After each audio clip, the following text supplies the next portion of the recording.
So ngayon po ay meron tayong on offer na retail treasury bonds mula sa government. So tinanong natin 'yan. Alam niyo ba ang RTB? Sige nga, sagutin niyo nga. Alam niyo ba yung RTB? Tignan natin kung may mga sagot dito, no. Ayan. So ayan, kasama natin si Brian nasa South Korea na siya. Si Zenny naman ay nasa Batasan Hills, Quezon City. Okay. Si Joselito Fernandez ay nasa Quezon City rin. Si Norina ay nag-good evening sa atin. So good evening din sa'yo. Si Vilma Santos. Si Vilma Santos sabi niya, nasa Cairo siya. Luxor. Oo, ang Luxor maganda daw. Hindi pa, naku, sabay tayo Vilma. Pagpunta tayo dyan, maganda. Ha? Naku, di maganda yun. Vilma, imagine mo, habang tayo ay sumisipat-sipat ng mga paisahes. Ano ang paisahe? Sceneries. Di ba? Espanyol na kami. Sumisipat-sipat tayo sa mga tourist spot dyan sa Cairo ay na-advise kita tungkol sa pera. O, di ba? Tapos ilibre mo lang ako ng kape, okay na ako doon, di ba? O, yan ha, Vilma. Sa'yo lang yung offer na yan, Vilma ha. Ayan. Sabi naman ni Filipina Islander. No idea ng RTB. So, mas maraming matututunan. Oo, okay. So, very good yan. At least meron kang matututunan tonight with us. Good evening din sa'yo, Arian. Nasa Rizal siya, no? At kasama din, ayan, inshallah, sabi ni Vilma Santos. Inshallah. Ayan, okay. Sige. So, sa land bank ata, sir, para sa government project po ba? Sasagot natin yan maya-maya. Eto na, Rodrigo, no, sasagutin na natin. Ano ba yung RTB? So, tinanong din natin yung ating mga followers actually, no, kung ano ba yung RTB. At ito yung lumabas sa mga sagot nila. So, 58% ang nagsabi. Ang sabi, bago yan. Ano yan? Bago pa sa, hindi nila alam. Hindi no? nila Parang alam. 6 out of 10 yun. Tapos, yes, wala pa rin ako niyan. So, alam niya, pero wala sila niyan. Nangyayari madalas? 15% lang, di ba? Tapos, 14%? Narinig ko na yan and I would like to know more. Ay, nako, ayan. Sana mapanood mo to, yung mga sumagot niyan. Tapos, yes, meron ako niyan. 9%? Mga 1 out of 10 no, ng mga followers natin ay may RTB. And mga walang pake? 5%. 5%. Okay. So ano ba yung retail treasury bond, Sir Ed? Ang RTB kasi, Sir Vince, government-issued debt securities yan. Karaniwan, ito ay programa ng gobyerno para sa mga small investors. Ang gusto niyan ay magkaroon ng financial inclusion, di ba? And it aims to diversify investment exposure para na rin matulungan ang economic recovery ng bansa. Oo. And hopefully, hindi siya magamit sa corruption. Talagang yun yung dulo. Hopefully, hindi magamit sa corruption. Kasi di ba, baka Diyos ko naman, Lord, baka naman mapunta lang yan sa mga flood control projects na nakakabwisit, di ba? 850 billion pesos ang budget ng DPWH. Yung sabi nga ng ating kasamang si Congressman Percy Sendanya, nakakahiya. Parang ganyan. Nahiya naman daw yung budget ng health. Kasi yung budget natin sa health, 320 billion lang. Tapos 850 billion para sa DPWH. Parang ganito, health, may sakit ka na, pero ang ginawa mo, magpagawa ng bahay. Diba? Ano mo pa yung pagtegi ka na, diba? Parang lugi ako dyan sa post mo. Ang laki-laki ng mukha ko. Yan! Baka sabihin na, bakit ang laki ng mukha ko dyan sa... Bantay na. Ayan, bantay na. So, ano ba yung mga pinupondohan ng RTVs, Tito Edwin? Karaniwan sa mga pinapondahan ng RTB sa Sir Vince, so kasama dyan yung infrastructure, agriculture, education, at syempre kasama din naman ng health. Ayan, okay. So sana doon nga talaga mapunta, no? So ano ba yung mga general features ng RTB natin dito sa Pilipinas, no? So ito ay low risk investment, convenient, long-term din siya na investment, negotiable and transferable. Ang ibig sabihin niyan ay pwede mong ibenta at pwede mong i-transfer. Yes, sa ibang tao. Sa ibang tao, no? quarterly yung interest payment nito at ito ay affordable. At Sir Vince, ikukumpara mo yan sa ibang financial Mhm. instruments, lalo na ng mga bangko, Mhm. higher yielding itong RTB. Oo. So ngayong quarter 3 po, actually ngayong August na nito, no, hindi na umabot ng quarter 3 kasi quarter 2 pa lang to ngayon, ano? 3 na. Ay, quarter 3 na ba? Oh my God. Since July pa. Oo nga, so quarter 3, ayan. So may 200 billion pesos na retail treasury bonds na ifo-float ang Department of the ang Bureau of the Treasury natin. And this is going to be raised to plug the deficit kasi kulang po ang budget ng gobyerno at tayo po ay magbabayad ng mga ng mga lumang utang ng gobyerno. Pero nalilito ako kasi sabi ko sa kanya, Daddy Edwin, Tito Edwin, Sir Ed ka pala. Pero Sir Ed, ano bang masasabi mo doon sa utang, pambayad sa utang? Kasi parang essentially ganun yun eh. Oo. Nangutang tayo, magmamature yung utang, tapos ang anong mangungutang para pambayad doon. Oo, pero iba kasi yun sa pagtingin ko, iba yung sa microeconomics at macroeconomics. Sa personal finance, talagang isa sa mga pinagbabawal natin ay ang pangungutang para makabayad ng ibang utang unless nagko-consolidate ka, di ba? Pero sa macroeconomics kasi, Sir Vince, meron tayong mga obligasyon na kinakailangan talaga natin na tuparin para rin gumanda yung ating credit rating at makautang pa tayo ulit. Yes. So, yung mga obligations natin na yan ay kailangan nating bayaran. Oo, okay. Basta lang talaga, gamitin sa tama at huwag gamitin sa corruption. Yan ang ating caveat talaga. Yun talaga yung aking pakiusap naman dyan. Ano? Okay, so ano yung mga key highlights ng retail treasury bond natin? So ang issuer po nito ay Bureau of the Treasury, meaning ito ay gamit sa gobyerno. Ay galing sa gobyerno, no? At ang target amount nga natin na i-raise dito ay 200 billion pesos at the minimum. Kung mas malaki pa, pwede. Ayan. At ang issue date po nito ay August 5 hanggang August 15. So meron na lang silang 1 day bukas. Yes. Kung meron pa mga gusto, di ba? At ang purpose nito ay, sabi mo nga, to plug the budget deficit and refinance yung 516 billion na maturing na RTBs. Ayan. Pero in fairness, 200 billion lang yung utangin, 516 billion yung babayaran. Yes. So ibig sabihin yan, may pinagkunan sila ng ibang pambayad, in fairness, no? So minimum investment nito ay 5,000 pesos. Affordable, Very diba? affordable, di ba? Pero kung ang kahit na nga ang kinikita mo ay minimum wage, parang carry pa rin, ano? Pwede. Overtime siguro. I mean, not on the first month. Right, no? So, ang RTB 31 natin, ayan, no, ay offered by the Bureau of the Treasury. Ang kanyang interest rate po per annum ay 6%. Sarap na yan, Sir Vince. 6%. Maganda na yan. Pero, yan po ay gross. Yes. So, lalagyan pa yan ng 20% na tax. So, yung neto mo niyan ay 4.8%. Yan yung makukuha mo. Which is still good. Okay pa rin yan, okay pa din. Okay? So, yung RTB 31 natin, minimum investment ng 5,000 in multiples of 5,000, maximum of 500,000 per investor. Yes. Ay, may ganun na. Dati wala. Oo, dati wala. Kasi napaghahalata yung bumibili ng maraming RTB. Yung mga mayayaman. Ayan.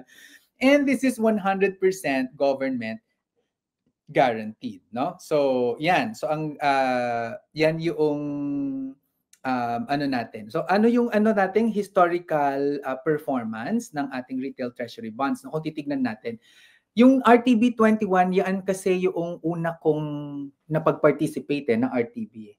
So 2021, this is during the pandemic, kasagsagan pa yan, no? Kung makikita ninyo, pataas siya hanggang RTB 20 na at hanggang RTB 30 last year. Tapos pababa na siya at mukhang pababa na to ulit, no? Kaya maganda po na ngayon kayo bumili habang mataas pa yung interest rate niya. Saka government secured ito, ulitin natin, government secured. Ayan. So, saan ba tayo mag-open ng ating retail treasury bond? So, gaya nga ng sabi ni Rodrigo kanina, sa land bank ba yan, sir? Okay. Actually, isa ang land bank sa pupwede kasi sa Overseas Filipino Bank is actually owned by Land Land Bank. Bank. So pwede kang sa Overseas Filipino Bank kung ikaw ay nasa abroad. Yes. Pwede rin naman ng Bureau of the Treasury, may settlement accounts yan. Bonds PH at saka sa GCash meron na rin, sa G-Bonds nila, no? So pwede rin siya over the counter sa mga authorized selling agents tulad ng mga nakalistang bangkong ito. Yeah. So how do we open sa Bureau of the Treasury, Sir Ed? So, mabilis lang to, Sir Vince, no? Magla-log on lang po sila sa www.treasury.gov.ph. May investment details na doon na pwedeng basahin. Click lang kung ready ka ng umorder and then accomplish yung ordering form. Ayan. Tapos, iselect natin yung settlement bank, mag-agree tayo sa terms and conditions, at bayaran natin yung principal cost with your settlement bank. So, ibig sabihin, meron kang dapat bank account. Yes. Para makapag-transact ka dito, no? And then, makaka-receive ka ng notice of successful payment and this can be used as proof of your investment. Ito ay matatanggap mo naman through email. So, mainam yun. At least pinangahawakan ka talaga. Yes. Ito naman yung paraan para sa bonds.ph. So, ako po, ito po yung aking ginagamit. Ano? So, sa bonds.ph, makikita mo dyan, no?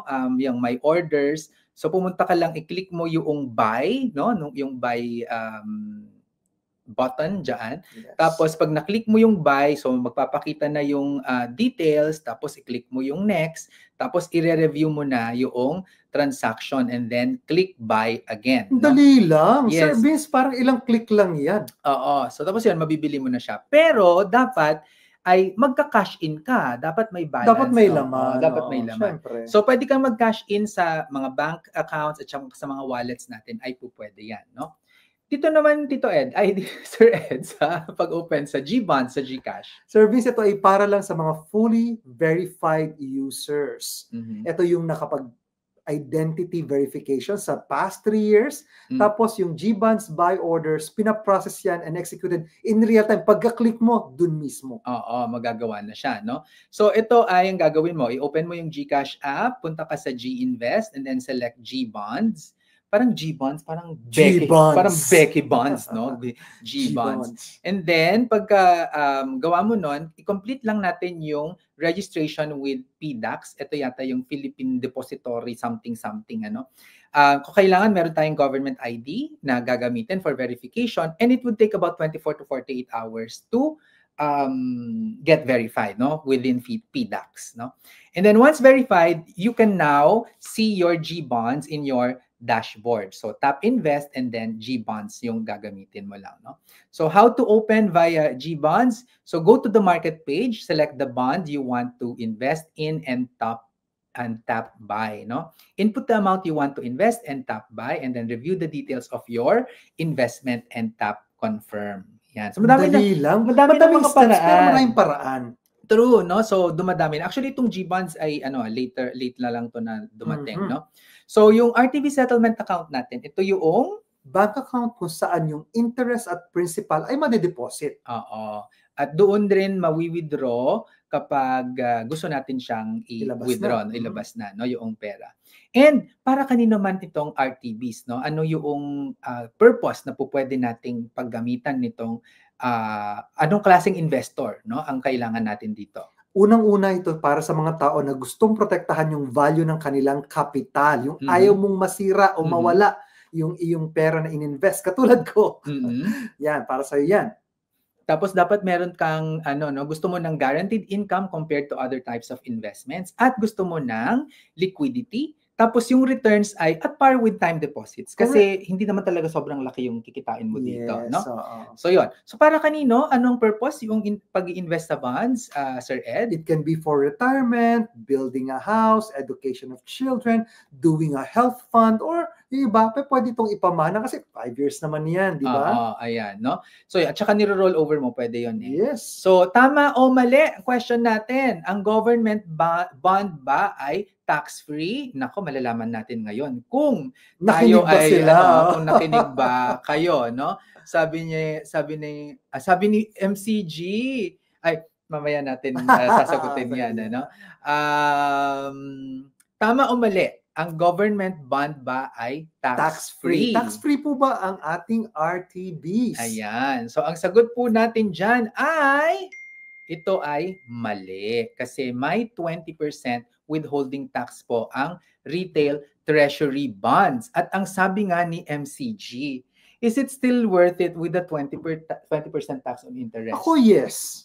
Why? Kasi government secured, madaling ma-liquidate, hindi mawawala yung value ng capital mo. Kung yung 5,000 mo nilagay mo, sure na nandun yung 5,000. I think it's a good option. Ayan, no? So, yun yung kaisipan namin tungkol dyan, no? Kasi better, mas mataas pa rin naman siya. Saka hindi naman kinakailangan dyan ilagay lahat ng pera po natin, ha? Siyempre, dapat iba-iba yung nalagyan. Isa to sa pwede nating lagyan. Oo, no? So, yung yield benchmark rates natin, ano, kung ito ay gagamitin natin for retirement. So, yung 5-year retail treasury bond, nag-average siya ng 5% ngayon. Yung 5-year inflation naman natin ay 4.1%, no? So, if we're getting 4.8% net, makikip mo man yung at least yung value ng pera mo, di ba? No? Okay pa din. So, makiat naman siya ng kaunti. Eto nga lang, ang Pag-ibig MP2 in the last 5 years, nasa 6 to 7.41%. Ano? Tapos, ang REITs naman, nasa 4 to 6% ang kanilang binibigay. Net of taxes po ito, ha, hindi gross. Para pare-pareho tayo ng pinag-uusapan. Tapos, ang Philippine Stock Exchange na dividend, no, average dividend naman, ay nasa 2.25%. Kaya, Sir Vince, talaga siguro, kung ikaw ay isang, kunyari, no, ang pera mo ay limited. Siyempre, unahin ko na dyan mag-Pag-ibig MP2, di ba? Pero kapag may Pag-ibig MP2 ka na malaki-laki na, for example, at gusto mong ilagay sa iba, I think RTB, maganda. Kasi kapag Pag-ibig MP2 naman, medyo restrictive siya sa withdrawals. Itong RTB, medyo may freedom ka to withdraw and liquidate, no? So, yan yon. Ngayon, i-compare naman natin yan ngayon sa SEDP Co-op joint venture savings natin, ano? So ito ay tax-free kasi tayo ay cooperative, no? So yung ating SSM na na joint venture savings sa microfinance po yung napupunta, 7 to 9% yung binibigay natin yan. Yun namang ating rental property sa Madela, 7.56%. Yung sa Marzan ay 6.2, yung Marzan 1 ay 6.2, yung Marzan 2 ay 5.42. Yung OOI and MAF natin, no, yung Organic Options at Belendres Agricultural Farms ay nasa 9%. Yung Rosario 1 ay 6.48, yung Rosario 2 ay 6.04. Kaya naman, nag-comment dito si MCG, sabi niya, hindi na attractive yung 4.8%. Para sa akin po, SEDP na lang. Salamat, MCG. Parang kilala ko tong si MCG. Talaga nag-compute siya. Machine Gun Kelly ba yan? Machine Gun Kelly. Ayan. MGK yata. Okay. So, paano po tayo sasali sa SEDP Co-op kung tayo po ay interested? So, 3 steps lang po yan. I-accept natin and sign yung terms and conditions, pay the share capital and membership fee, and then create your SEDP Kasosyo online account. To accept the terms and conditions, visit lang po tayo sa bit.ly/sedpcoop/PMES. To pay the membership fee and share capital, ang information po makikita sa bit.ly/sedppay at ang creation ng ating SEDP Kasosyo online account ay pumunta lang po sa bit.ly/sedp-kso or scan this QR code, no? So ang membership po dito sa SEDP Co-op, open yan to all Filipinos, citizens of legal age who believe in SEDP's mission to promote promote ethical, inclusive, and sustainable investing. Pero ang mahalaga, i-diversify talaga. Yes. And RTB is a very good part of our investment mix for diversification. Exactly. Ayan. Kami po ang inyong mga financial guro nagsasabing ang pagyaman, napag-aaralan at napagtutulungan.